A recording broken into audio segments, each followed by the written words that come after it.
If you want to create a bar chart like this, when you make changes to your numeric value, for my example here will be grades, you can see that the size of the bar chart increases. At the same time, it changes colors based on a predefined number here. So this is how you do it. First, you have to create a bar chart using a function called rept.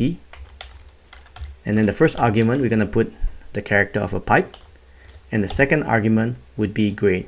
And close parenthesis and hit enter. What it does is that it does draw a 66 pipe like this. In order to make it look like a bar chart, you're going to have to use a font called Paybill, like this. I'll leave the link to downloading this font in my description. Please check it out.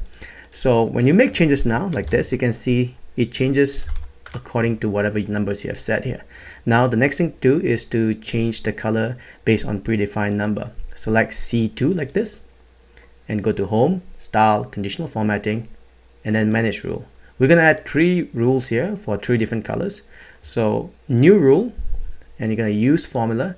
The first one is going to be for red color. So it's going to be equal to, say, B2. If you have $, get rid of it manually or press F4 3 times like this, and it's gone. So it's going to say less than or equal to 30. If you have any numbers below 30, go to format here, click on font, and change the color to red like this, and click OK, and click OK. Now you can see you have 1 rule here.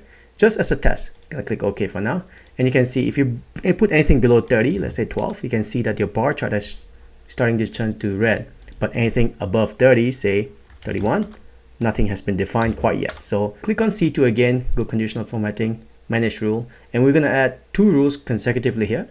New rule. This one's going to be for the orange. So orange is, there's 2 conditions. You're going to use N, B2, right? Press F4 3 times. It's going to say less than or equal to, say, 80. Second argument would be B2. Press F4 3 times to get rid of $. It's going to be greater than 30. So it's creating a bracket, which means anything between 30 to 80, you're going to say font. You're going to assign to orange like this, right? And once that's done, click OK. This is the second rule. And the final rule would be for green.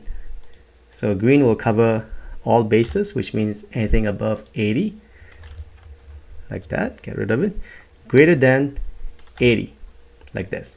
So you go Format, Font, Automatic, the color change from automatic to green, and click OK, and OK.